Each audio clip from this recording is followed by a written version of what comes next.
Hey everyone. In today's episode, I sat down with Rob Johnson, the founder of Lead Gen Ballers, which is an agency that provides B2B lead gen services for SMBs. We talk about LinkedIn and events, and we go into detail on how your content efforts can be amplified with email and paid social channels. We had a lot to talk about, so let's get into it. So, Rob, thanks for joining us. Thanks for hopping on the show with us. I appreciate it. Yeah, thanks for having me, Eric. I appreciate it. Yeah. So I think maybe what we do is we just start really quickly with a little bit about you and your agency, sort of what you guys do, and then we can hop into a couple of the questions that I've got. Yeah, definitely, Eric. So my name is Rob Johnson. I live in San Diego, California. My background is in sales. I've been in sales over 20 some odd years. The past 7 or 8 years was specifically focused in the software as a service technology space. But what happened was when the pandemic hit, a lot of people weren't able to meet in person.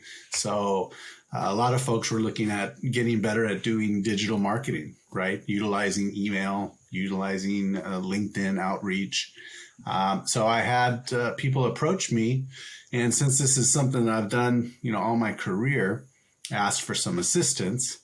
And anyways, to make a long story just at least a little bit shorter, I guess, I started to grow organically with helping people do, reaching out, specifically with email and LinkedIn. And then I wanted to do something kind of fun. So I just, named my company Lead Gen Ballers just to kind of have fun with something out Yep. there. So, Yeah. So but, you have, so you do you classify yourself as an agency? Like how do you talk about yourself? yeah, I do because again, coming from sales and then branching more into marketing. I started Lead Gen Ballers, and then at some point, I needed a software that I could use where I could do everything that I was doing for my clients. Okay, so I started out with email and LinkedIn outreach, but then I also expanded into doing paid ads. So LinkedIn, Facebook, Google, retargeting ads. Then I also found the need to help clients track website visitors and the journey of a lead, how to build an opt-in list.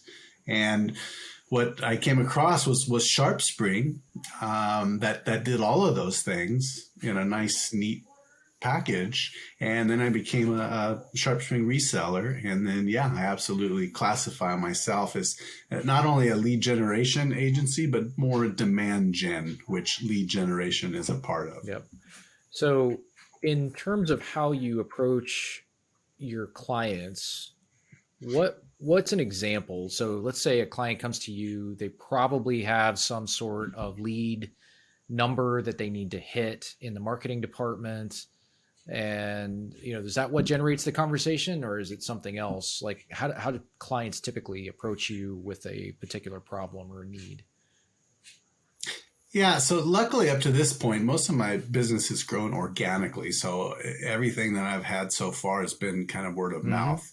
And there's really no typical scenario, only because I get approached by some large organizations, and when I say large, I mean maybe like 100 to 200 employees. But then I also have conversations with startups. I mean, companies that are just literally waiting for more funding to come in to just kick things off. So they want to get started. They want to know what type of software to use.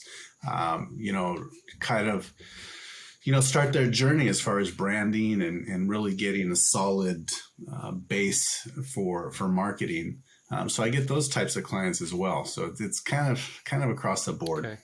So if I have this right, and correct me if I'm wrong, but somebody comes to you through word of mouth. They said, "Hey, I had a great experience," or I talked to somebody who had a great experience with you, and I am in need. I am a marketing director at XYZ B2B company, and I need more leads that are converting sort of in this way, right, at a decent conversion rate. And like, do they give you the numbers up front? Do they say, this is where I'm at, this is where I need to be, and you help cover the gap and build a plan around that? Or is it, no, we know what the plan is, we just need help executing on it? Or is it, we have no earthly idea what the problem is, and therefore, like, come and help us? Like, what is the, like, is it run the gamut, or is it like one, you lean one way or the other? It does run the gamut, but I'll give you a specific example. And I just had a CMO reach out to me, and we set up a call, and they have a pretty established company. And the interesting part is they're an advertising and marketing company. Okay. And they have a decent amount of employees. They have over, just shy of over 100 employees, and they've been in business for 25 some odd years. But what they recognized is lately they haven't been maximizing LinkedIn as a channel, right? As a company, as all the individuals who are doing any kind of lead generation, demand gen, outbound. So they really turned to me to see what I could do to help them with that. Now, the interesting part is, first of all, they recognize that that wasn't an area of specialty for them, even though these are marketers. So again, to have the foresight to reach out to someone like myself who has extensive experience with this, I thought was very complimentary. But yeah, so they say, look at everything that we have and make some suggestions. Yep. What do we do to optimize profiles? And so turn LinkedIn into an avenue where they have good, strong content, where they'll actually start to get more inbound leads, more people, asking them questions and reaching out to them on things that they put out. So that's kind of the strategy that we're looking at right now. But that's just one specific example. So how where does SharpSpring fit into that? That's what I'm curious about. So you're running an yeah, inbound sure. demand gen play where you are running specifically they are creating content. You are handling the paid social distribution of that content, in LinkedIn, Facebook, etc. And you are driving people to your website who are then raising their hand and saying, I want a demo, or I want to talk to a sales rep, or I want to start a conversation. And then at that point, what happens? Yeah, so in relation to SharpSpring, great question. So by increasing the activity on LinkedIn and being able to track who's interacting with that content, we can then, attach that activity to people that they actually have in SharpSpring that they're following. Okay. And then what we do is we leverage that. First of all, we can see, as far as a lead journey, who's going to the website. And then we start to see who's clicking on and engaging with certain assets that the company has, certain web pages, certain articles, all of that. And what we do is we help, we start to see by lead scoring, who's bubbling up and who the sales reps really need to reach out. So the LinkedIn is just one little portion of it, but then that expands into this whole other area where we can do retargeting ads. We can, take and segment certain people and build real concerted campaigns depending on where they are in the buyer's journey. So are you building out retargeting using SharpSpring retargeting, or okay? Yes. Are you not doing it natively? Yeah, absolutely. Are you doing it natively as well? Yeah. Yes. So you're using both then. Yes. Okay. Absolutely. Cool. Yeah. And yeah, SharpSpring has a great capacity, with all the partnerships with all the different display ad networks. Really impressed with how they can get out and really get in front of a lot of people. Well, so that's encouraging, by the way. This on a side note completely, and really not for the episode, but I used to run SharpSpring ads, and so that was that's how I came into the SharpSpring company. I was brought in to run the SharpSpring ads business, Perfect Audience business at the time, and then it evolved into SharpSpring ads and subsequently. So yeah, and then recently moved into more the broader SharpSpring platform, running marketing there. But anyway, just so that's encouraging. Like I don't. I don't know. I haven't had many conversations yet with folks that are using the platform, creating the lists, and then retargeting off of those. So yeah, like Mm, after this recording or whatever, we'll have to chat a little bit because I'm curious how you're using it. But uh, absolutely, I'd be happy to. so okay, so you're doing paid social, multiple channels. You are bringing those people to the site. You're figuring out what's going on in what we call the life of the lead, right? Which is the behavior that your prospects or the buyers are having. Even before they visit the website. Like, did they click on a retargeting ad, or like how did they come through? They hit the website. They figure you can see what kind of content is popping, which what's resonating with your audience and your prospects, and then you are then sort of drawing the connection to those sort of high intent hand raisers. And then what happens? Do you, like, at that point, do you say, are you using automation to hand off the leads? Like, how does that go right now with the majority of the clients? Yeah, so and again, there's companies that are using this whole process holistically, right?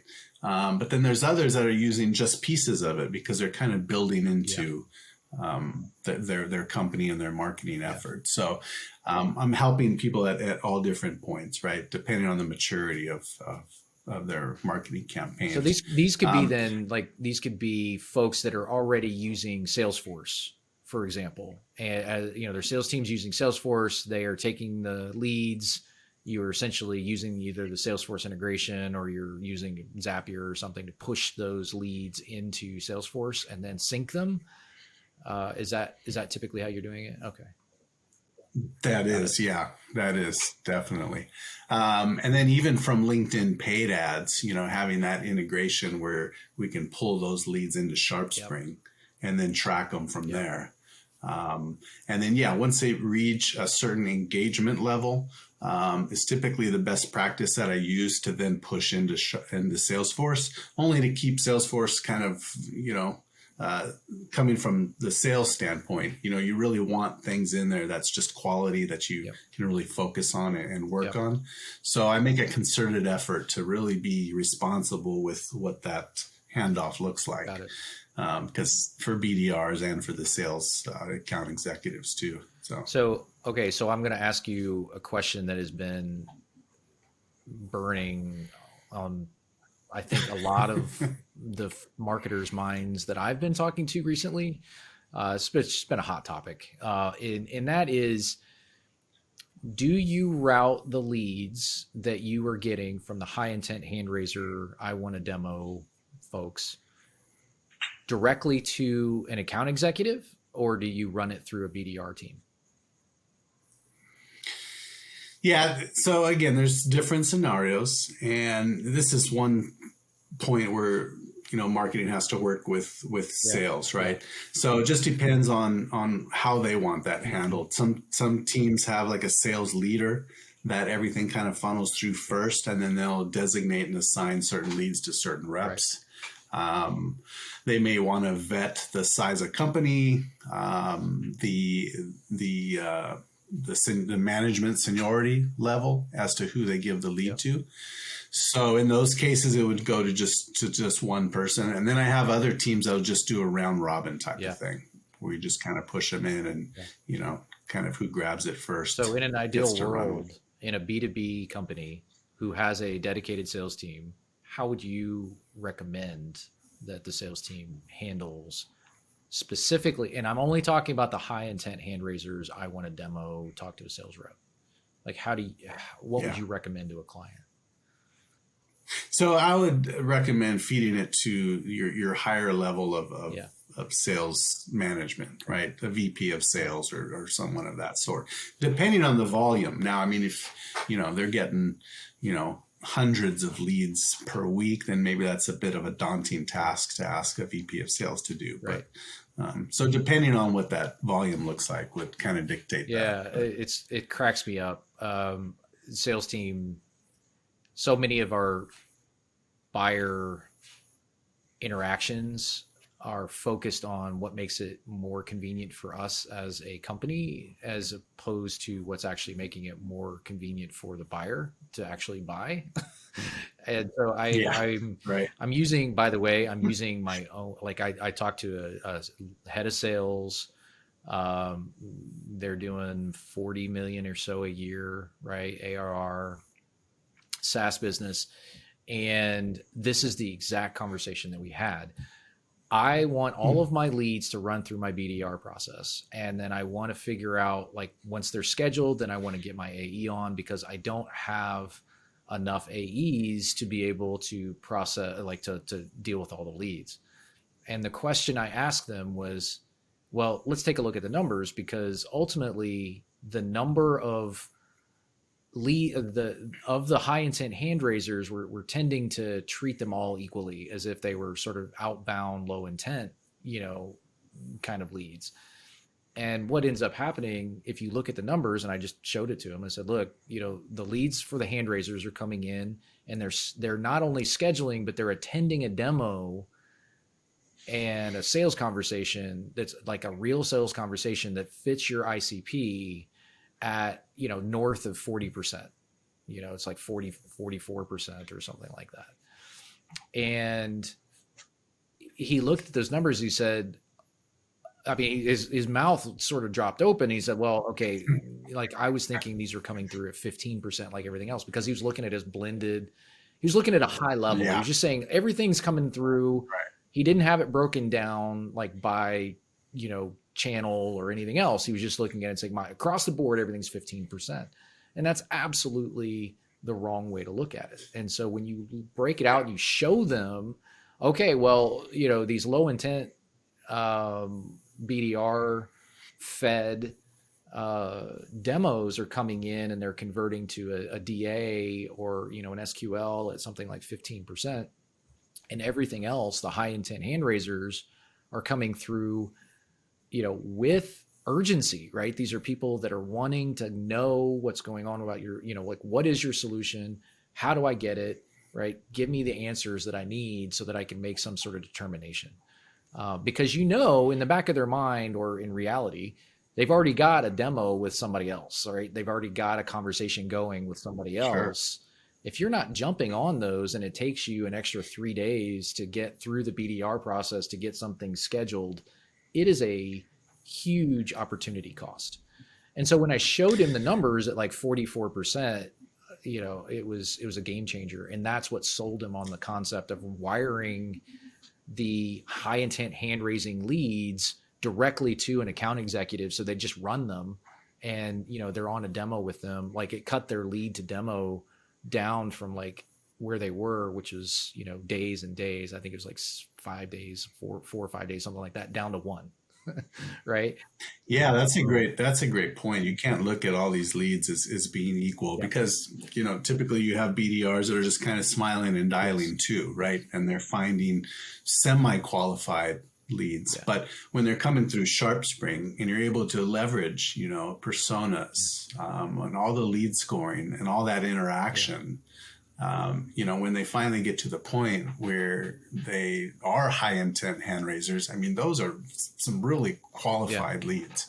Yeah, so, those are to be treated like gold, right? And yes, I think, or the Glengarry leads, yes, right? Absolutely, right? I mean, they have to be. Otherwise, you end up shooting yourself in the foot a little bit, right? And so, okay, so they come through. And I'm just sort of tracking through with you. So they come through however they're wired to, getting to the sales rep. How do you have conversations with sales leaders who are saying, wow, these are pretty amazing, send me more of these?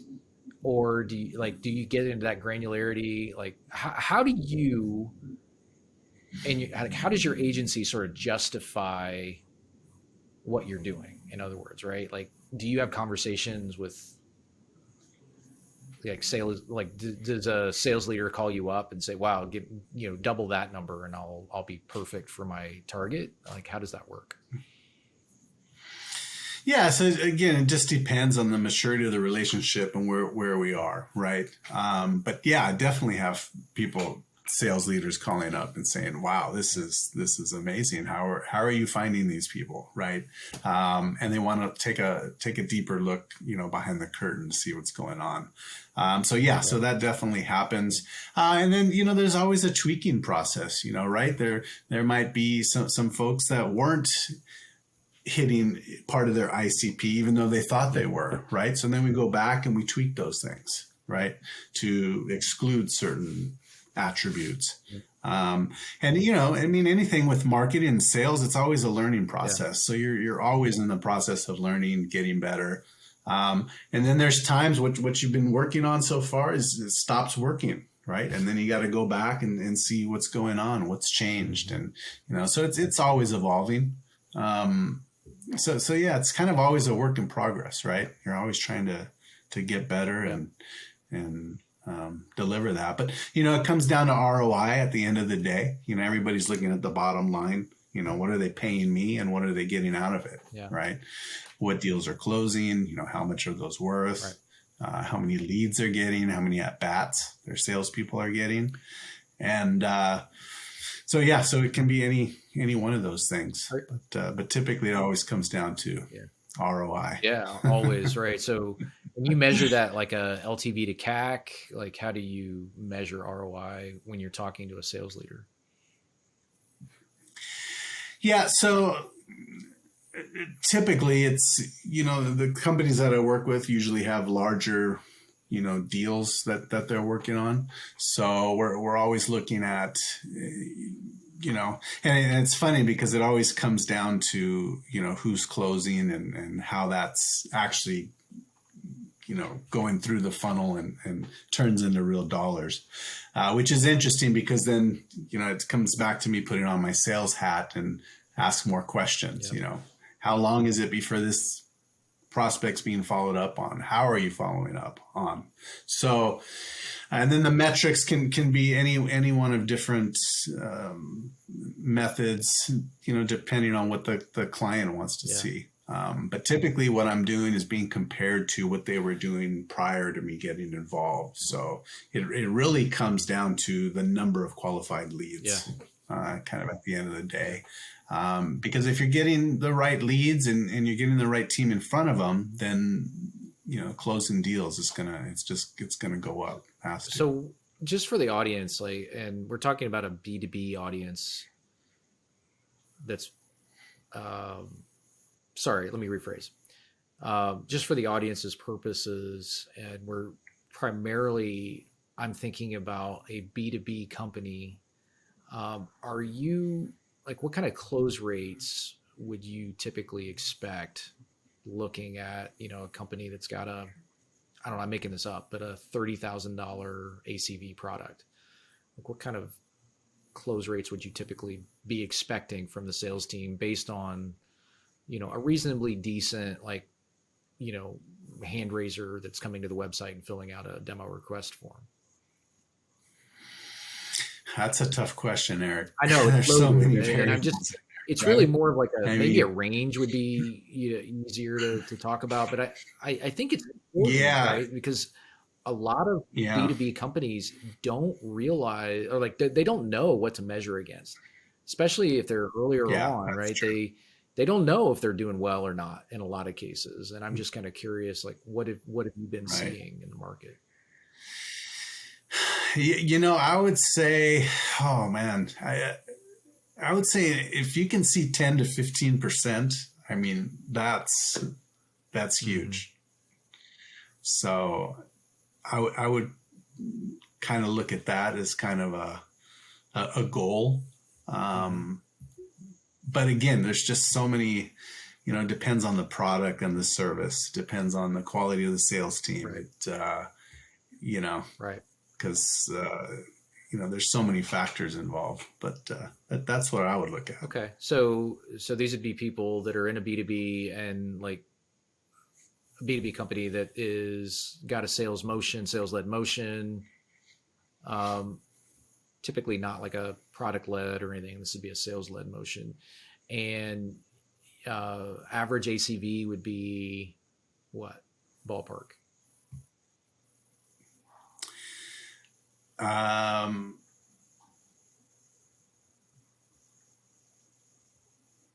Yeah, geez. Again, and anywhere between that 10 or 15% range, I say would be really Okay. good. And then do you Yeah. know like do you get information on things like the LTV of the customer value, things like that as well, or is it specifically just uh, send us leads and we'll tell you how well they're converting? Like what? Yeah, usually the latter. So it's, those are strategic conversations that we'll usually have Mhm. probably like every 6 months or Got it. so, as far as how those are Are translating, they? because they do matter. Yeah. But Are they leveraging SharpSpring to help you determine that? Or do you have that kind of visibility where you can see the leads that you are creating are moving through the pipeline and then closing? Like, are you running, like, for example, if everything's captured in SharpSpring, are you seeing it all yourself and you don't even have to go and ask them for those strategic conversations? Or is it, I'm just kind of curious because it gives you that insight that you're looking for before you ever have to have the meeting, right? yeah, no, definitely. And what I do is I typically run those reports prior to that Yeah. meeting. So I have the Oh, information so and you're I'm you're armed coming, with you're that. leading the meeting saying, okay, here's how it's looking. Yeah. Okay, I Yeah. like Yeah. that. Yeah. Okay, cool. Exactly. Very cool. Yeah, Yeah, definitely. yeah.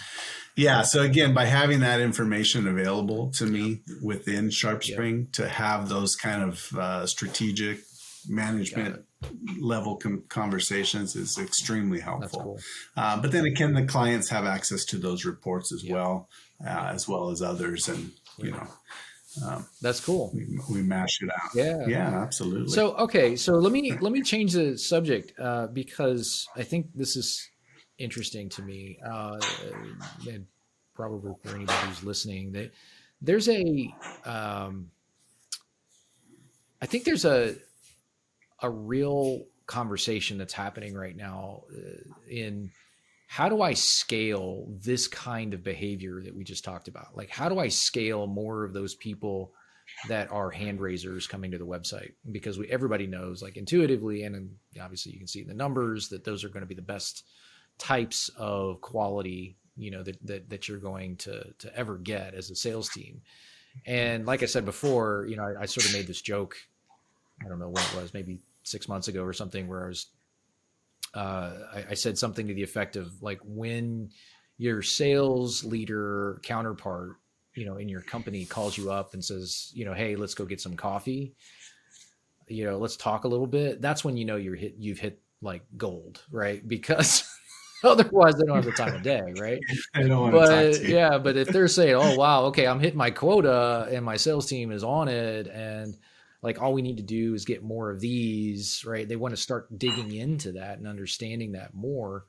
That I think is sort of a really good leading indicator of whether or not you're on the right track. So I guess I'm curious, as you work with clients, give me, maybe if you can, like, just, can you give the audience like an example of like a really good success story where you have worked with a client, started from ground zero with them, built a relationship, and had a specific problem that you needed to solve or help them solve, and then like what was the outcome, of that? Like, what's the most sort of successful story that comes to mind? So I would say probably the most successful story that comes to mind is a technology company that I've worked with in the AI Yep. space, artificial intelligence. And the thing here is, and it's an interesting point you bring up, Eric, because a lot of people want to know how to scale that kind of Yep. activity, and typically sales leaders think, wow, you just need more prospects, Right. more outbound activities, right? Get the BDRs to make more dials every day. And the interesting thing is that really hasn't been my experience. And the example is with this company. Mm-hmm. And where it really comes down to is creating good content. Content is king right Yep. now. Even in outreach or whatever's out there, people are posting on LinkedIn and engaging. So the key here was to create really good content to establish themselves as thought leaders in the information around what their ICP, their target audience, was interested in, and it wasn't beating them over the head with what their product overcomes or helps with, right? It's just other interests. So what we really did was we really built a great assets to be used. So like an ebook, a white paper, and then just different things that came more from a thought leader space. And what that did was it gave us content to go out with on LinkedIn, email. And then what that did was it kind of fed the engine of SharpSpring, right? Because everything's being tracked. So now you have people engaging on LinkedIn. You have people checking out the website. Then we also have some paid ads going in tandem. We're building an opt-in list for newsletters. And then having all that in SharpSpring and be able to manage all that and bubble up those where they have high intent and they raise their hand, just started to get that machine rolling as far as producing some high quality leads for their sales team to go after. So I would say that that's been probably my most successful engagement so far. So if we quantified that a little bit, like how long did it take you from day one to the point where things were up and running and you were driving a reasonable number of those high intent hand raisers?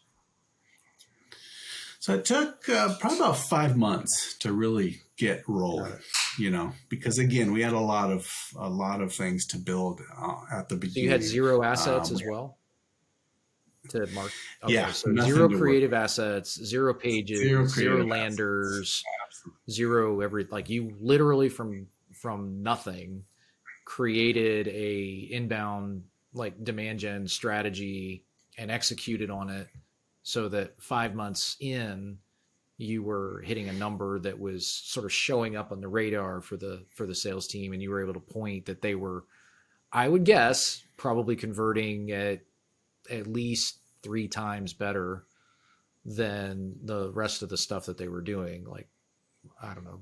Oh, it was at least five times better. Yeah. Okay. Yeah. So yeah. Oh yeah. It was just a complete paradigm shift. I sort of teed you up there, so that's good. I know. So so 5x. Okay, even better. And then 5 months, 5x, and then what's the quantity? What was the average? What was the MRR on a closed deal for this company? Ballpark. So it ranged anywhere between $15,000 to $35,000 a month. I mean, it was really kind of a range. 15 to 30. So this is like a couple $100,000, $300,000 product. Oh, okay. All right. So this is an enterprise kind of product, big ticket. Okay, got it. And then was it recurring or was it like a one-off?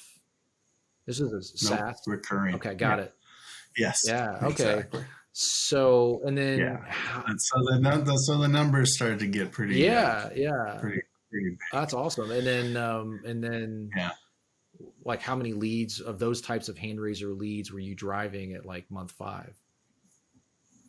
Probably about 15 to 20. Okay. All right. At that point. All right. Yeah. But again, these are high intent hand raisers. Yep. Gotcha. Okay, cool.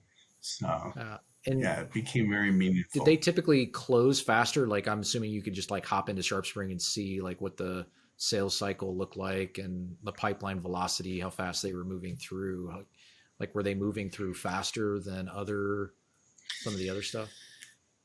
Yeah, they were moving through faster. They still have a little bit of a complicated sales cycle. So some of them took still a little while to get through, right? There was a lot to be considered first 300K before closing. Product, I imagine, is probably relatively lots of stakeholders. Yeah. Okay. Exactly. Yeah. They usually had to see buy-in from, C-level execs and procurement and so what kind of technology. What kind of marketing were they doing prior to you coming in? Like what were they typically doing?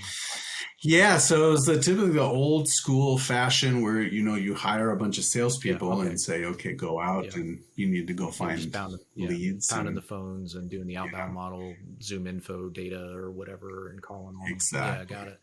Oh Yeah, yeah. So yeah, yeah, this will okay. And then yeah. okay, and what percentage of the deals come from you now versus overall? Like, are you contributing to 30% of the total number of deals? You contribute, like, are the leads that you're creating contributing to half of the number of deals? Like, what does that look like now? Yeah, I would say 40 to That's 50% amazing. That's cool. at this point. Cool. So Yeah. you're pretty So much it's hooked in, and pretty they're not significant. going to let you go, like, as an agency, right? Because you contribute half of their revenue from your campaign. I hope not, Eric. Right. That's awesome. Duh. Well, see, I bring that up I because think I think I've paid for yeah, well, myself. see, that's what I'm saying. It's like I bring that up because I talk to so many agencies that have that exact problem, right? So they have client No. churn because they cannot provide. Well, it's one of two things: either they can't execute, right, and deliver the value. That's the number one. Number two is if they are delivering the value, they don't know how to communicate the value, and they're not Hmm. showing what they're doing in a way that CFO or sales leaders really understand, right? Otherwise, they sort of just take it for granted and they don't give the agency the credit it deserves. And I think both of those things are important, right? It's like a tree falling in the woods, right? So I did all the work and I chopped down the tree, but nobody heard it, right? And so I think that's what we need to be doing. I think as marketers is continuing to sort of show those successes in a series of chapters, in a story over time that reinforces the value that we're bringing to the table. So, okay, all right, that's cool. I like that. That's awesome. Yeah, and that's one of the reasons I really I love working with startups just coming out of the gate, right? They just received Yep. funding. They know they're going to need a marketing team. Yep. Maybe they can't afford a full-time, CMO right out of the Right. gate. So I really like those types of Yeah. engagements to really help people kind of build that foundation, get them into SharpSpring, get them planted in there, and then build a roadmap out, and then start to prioritize, and then take things off as we go, and kind of build into it. That's cool. So That's all. I always like those engagements better because then you're not going back fixing mistakes, right? It's like you're setting everything Yeah. up right from the beginning. Yeah, I So like that a lot. I come at it from two different directions. So in my past life, that's what I used to do. Is I used to parachute into agencies that were either PE funded or VC funded, and or early on. And I like both, right? So there's like path A, which is what you just described, where they didn't have anything set up, and you came in and with a blank slate and taught them, showed them the chapters in the book, right, so that they knew yeah, you knew what you were doing and you were producing results and you were helping them get that Series B or whatever. And then there's the other path, which I kind of like almost as much. It's a little bit more people skills, like executive management skills, but where things aren't working real well, right? And you have, like you were talking about, like you have a really strong outbound motion and the company's really leaning heavily on that, and they've got things sort of working but very efficiently. They've got a high CAC, low LTV to CAC ratio, and the concept of like changing things and doing change management is like half the job, right? It's like executing is half the job, and then communicating it is the other half of the job. And the one thing that I really always had a lot of fun with is I would just show how the organization was running in its current form. And there's a reason why they called me, right? There's a reason, yeah, or of there's a course. reason why the VC group or PE group said, hey, maybe this is somebody you might want to talk to, is because things weren't working real well, right? The unit economics weren't there. They couldn't scale. They could never Yeah, get to the next round or whatever. And And so then I would sort of look at the business, and that's always what I like doing, is like the analysis and the strategy. So I sort of pull the business apart, figure out what was going on and what I'm going to call high intent, low intent. Right. And because you Mm-hmm. can get to 20 million, 30 million or so with like a heavy sales led outbound motion. You can, right? It's a ridiculous number of Sure. people. It's really inefficient, but you can do it. But then usually it's like around there where things really start falling off, like the wheels start falling off, because you can't scale that. And the CAC keeps getting higher, right, over time. And you're trying to figure out why the CAC is getting higher over time. And you try to replace whoever the executive was, and that didn't fix the problem. And, there's conversations that are happening internal. That's usually where I sort of enter the conversation is that. Mm-hmm. And I would sort of like what you would do, right? Is I would just sort of pull the business apart a little bit and look at it and say, okay, well, at sort of diagnosing the problem, here's your problem. Like, here's the issue, right? Here's the issue. And, so I enjoyed probably one just as much as I enjoyed the other. There's pros. Yeah, don't get me wrong. I enjoy both as Yeah. well, and it's very rewarding to come in and see something that maybe isn't working quite as Yeah. well, Yeah. and to go in and Yeah. see the results of your efforts to help get them back on That's track, awesome. or so yeah, that's So, let me ask another question if I can. of So we course. met online, like we met on LinkedIn, right? I mean, that's how you and I connected. You had commented on one of my posts, I think, and I commented back, and we started this conversation, and we hadn't Hmm. met prior to this, which is interesting to me. In and of itself, I thought I knew most of the agencies, and just having conversations like this helps me to understand what we're doing well and what we can do better. So I guess here's my question. What are we doing well? What do you like? And then what can we do better? Right. So it's really a two-parter question.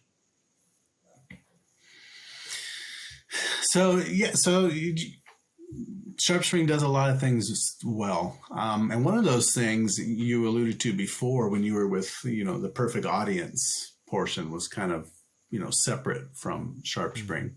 Um, but now that it's part of it, that transition's been very seamless. I mean, the ad functionality is just it's awesome. It's very easy to use. It's very intuitive, and it's very powerful.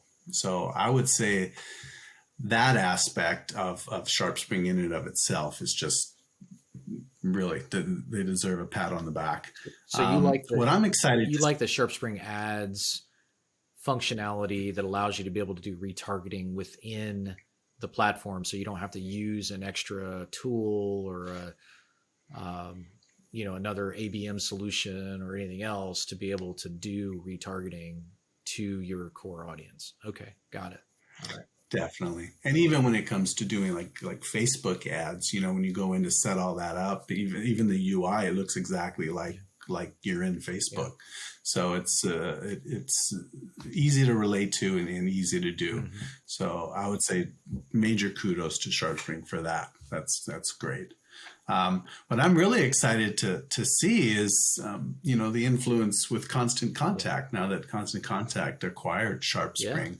I'm really curious to see what that's going to look like as far as the email functionality and that whole portion of the software. Yeah. Um, Yeah. so yeah, it'll be interesting to see what happens. But I would say that would be the one area that I'd be looking at, just because of who Constant Contact is. Yep. What influence their development team is going to have in that regards, and I'm sure it's going to get a lot better. Not that it's bad now, Mm-hmm. but from who they are and where they came from, that's obviously going to be an area that Yeah. I think we're going to see some differences. Yeah, I think it's that. I also think it's we're going to get a lot deeper in terms of the features. Not, I'm sure we'll build out more of those features that I think our customers are asking for.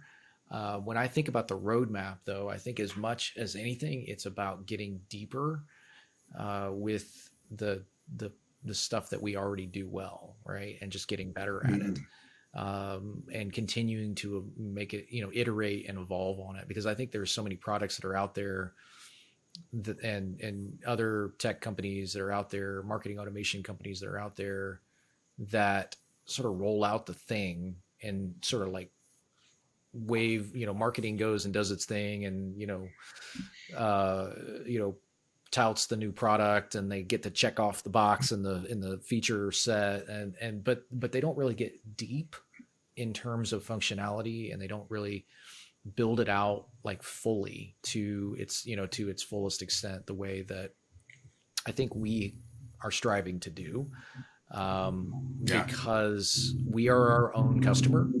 We use our own product. We use our own product. I use it, running marketing. I use both the marketing side of things, and I also use the sales CRM side of things. So I think, uh, when I think about getting deeper, I think about things like reporting, and I think about getting deeper in things like how the behavior, my buyer behavior is, behavioral analytics, within the platform, and getting that, really well dialed in. And we provide, we're having another meeting. I think it's like either end of this week or next week, with our product team, talking about like, how do we use SharpSpring, and how do our agencies use Mhm. SharpSpring, and how do SMBs use SharpSpring, and trying to put context and stories to the, user analytics, and sort of the quantitative side of things, right? Add the qualitative context of why, why spend the extra amount of time making the product just a little bit better, right? And so those Mhm. are things that I enjoy. Like, those are meetings I enjoy. Actually, I hate meetings in general, but those are meetings I actually enjoy, because we get to talk about how to make the product better, not only for our customers but for ourselves too. So that's part of it. Yeah, and I think that the best point that you made was, SharpSpring uses SharpSpring to sell Yeah, SharpSpring, right? yeah. I'm going to put But that it's into the an high ad, by the way. utilization. I know. Yeah, I'll expect my yeah, check that's in the right. mail That's there, right. Eric. Yeah. But no, so I've been in software sales for a long time, and I'm quite familiar with the other marketing automation systems that are out Yeah. there. But one thing that SharpSpring does very well is the high utilization factor. Mm, I mean, when you get in, there's not just modules and features and things that are just kind of stuffed yeah. there. Um, it's actually a platform that you get in, you learn it, you Yeah. use it, and you use a high percentage of it. I would say right now I'm using probably 95% of the platform. Hmm. So again, kudos to the design team and thinking it through. And I'm sure part of that thinking is, if we do add this feature, are we going to use it Yeah. ourselves? Is it Yeah. beneficial, or is it just some fluff? Well, You know, and I like the responsibility that SharpSpring takes in doing that. yeah. I think, so. Our sales team does a good job of talking about that, where they say, we're looking at the product, and every time we consider a new feature, one of the things that we're considering is, does this feature make the rest of the platform better? And it shouldn't be thought of as a feature in a silo. Otherwise, Right. that's a real, like, we'll recommend a tool that's really good at it, right? Like, we'll just recommend another company that does it, instead of us going and building it, because the value in us building it, and um, as part of the platform, should be to make the rest of the platform better, and inform the again the behavior, like the buyer behavior is informing what's going on with something else that's happening. So an example of that would be, I am, um, creating forms, and I want to know where my customers are coming from. Let me try that one again. So, I'm thinking about things like forms where I know where my customers are coming from. They're submitting, some information about themselves. So we have progressive profiling about, who that customer is. And that's fed by things like when you had a chatbot interaction with sales, right? When you filled out some Mm-hmm. information in your chatbot, that fills out, that enhances, right, augments the lead that you have in the database. And the same thing goes for when you visited a piece of content, or when you go and are checking out, like, what kind of email are you responding to, or pieces of content within the email are you responding to. All of that gets fed into what we call the life of the lead, which gives you that real, like, complete picture of what's happening, in the customer or buyer journey. And um, you can't get that when you're piecing together or stitching together multiple pieces of, different types of best of breed tools, right? I mean, there are tons of really good tools out there, Sure. but they don't talk together. Like, they're not built to work together. You can sort of stitch them together, but the data that you sort of lose, the insights that you lose in that Zap or whatever, right, is just, or the native integration even, is just not rounded out and not complete. What you get, when you, like, you, as a marketer, we need to know what are the various touch points that lead to a deal, right? And it's not even like what leads to an MQL. It's what happens after that, like what all the way through into the sales pipeline, like in this pipeline stages, all the way through to a closed one deal. What's giving you those? And then how do I go as a marketer? How do I go and create campaigns that influence that kind of behavior, that creates that kind of MQL, that ultimately creates that kind of SQL that the sales team gets to work, or that the sales team gets to work, that goes and actually closes at 15, 20, 25%, right? Depending on the business, like we were talking about earlier. So Yeah. I think that's dead right. How? Well, what's interesting too is when I became involved with SharpSpring, I had visited the website prior, right? Yeah, Months yeah. before, and I was aware of it. And then when I finally came into the market and I went onto the website and filled out a Yeah. form, right?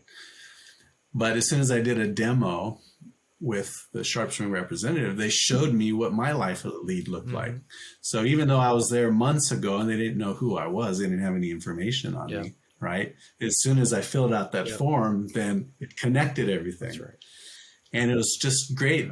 And just coming from a sales background, I can just really appreciate all of that Yeah. information and all the subtleties that go into that. Because when you make that call, the little things really help. Be able to see what a chatbot conversation Yeah. was in. What were they interested Yeah. in? How did they navigate through there? Yeah. And all of that's so useful on a sales call. Yeah. I tell you, So it is one of those things that uh, customers become customers because they see that, right? They become yeah. customers because they experience exactly what you're talking about. I'm curious. So, how long have you been a customer? Or a partner. How long have you been a partner? I'm relatively new. I think it's been probably about 6 months, Six. Yeah. 5, 6 months. Is it? I thought it was a little bit longer than that. But yeah. So I think Yeah. what's interesting to me is how fast you got up and running, right? So you're Hmm. at 90, 95% utilization of the platform, using multiple different pieces of the platform.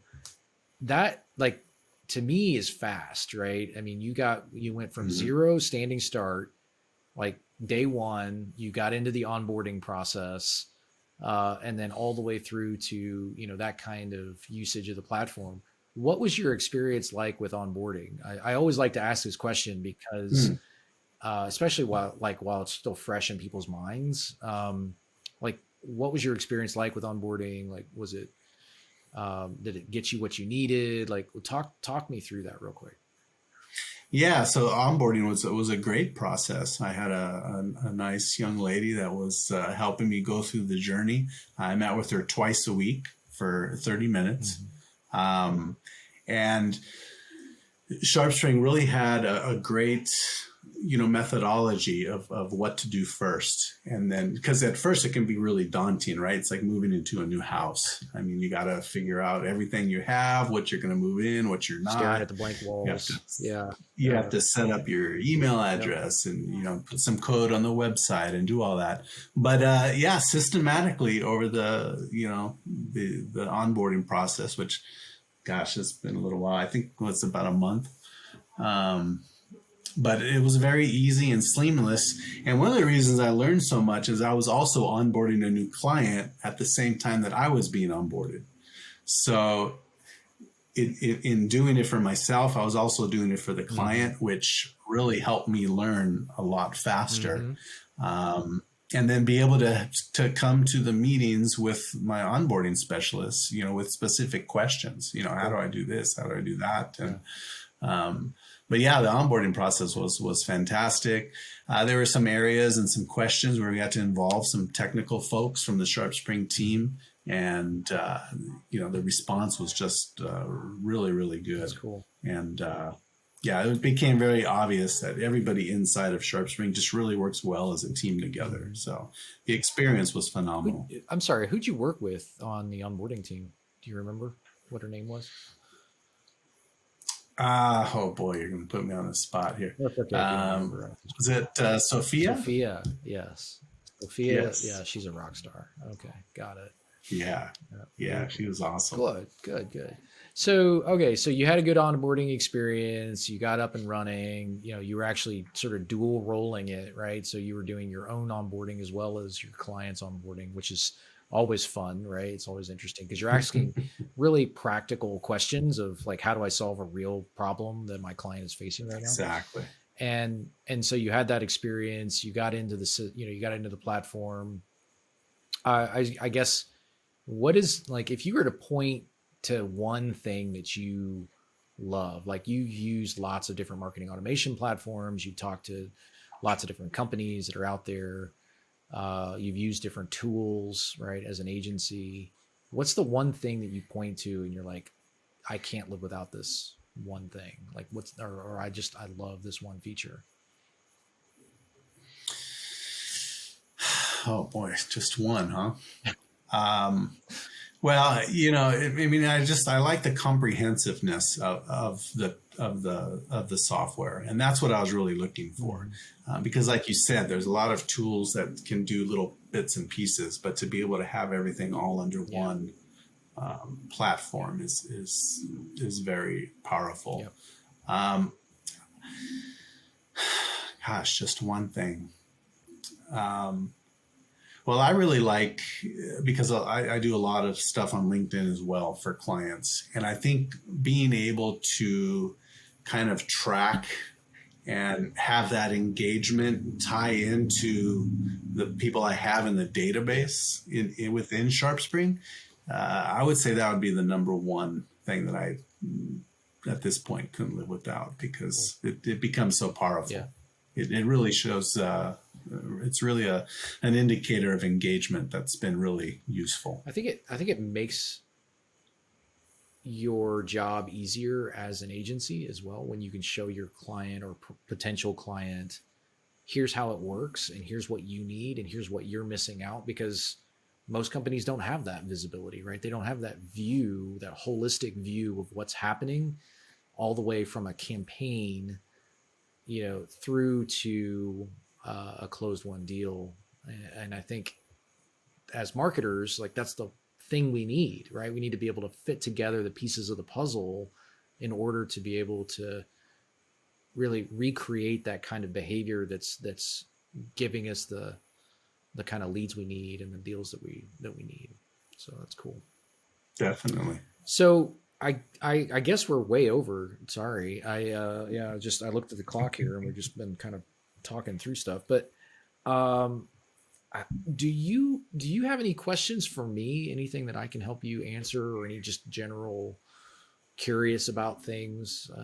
Just Like, I've enjoyed our conversation. Sorry we've gone over time, but No, that's fine. I would just ask, because you're kind of on the inside there, if there was any specifics that you could share that is on the roadmap, yeah.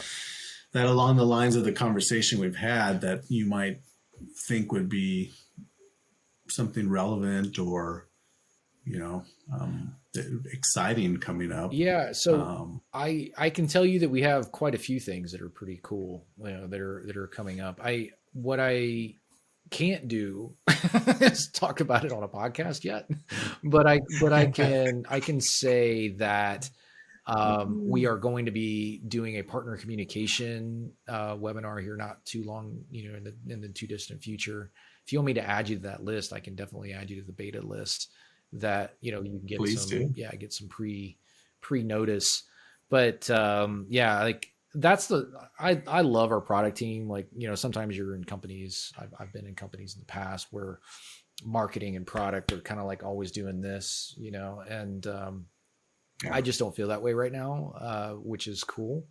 It is a collaborative effort where we're actually able to have a conversation, where conversations like this one that we're having sort of make their way into product roadmap discussions. And of course, not everything gets worked on. There's a priority list, but in terms of sure. how we get to that priority list, it comes from data and conversations like this one. So yeah, let me yeah, I'll put you on an early notification list. And then also we're planning on doing more of this kind of partner communication, where we're talking about what's happening, what kind of things that we're going to be working on this year, and what's going to be coming out, what we should be expecting. So yeah, it's pretty neat Wonderful. stuff. So Yeah, that's awesome. cool. I'm Very excited. cool.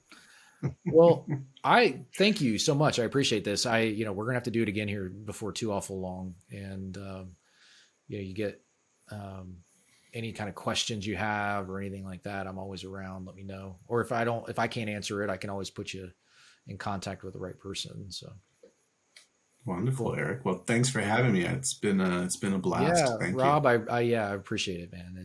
Thanks for spending the time with me. I appreciate it. So Yeah, my pleasure.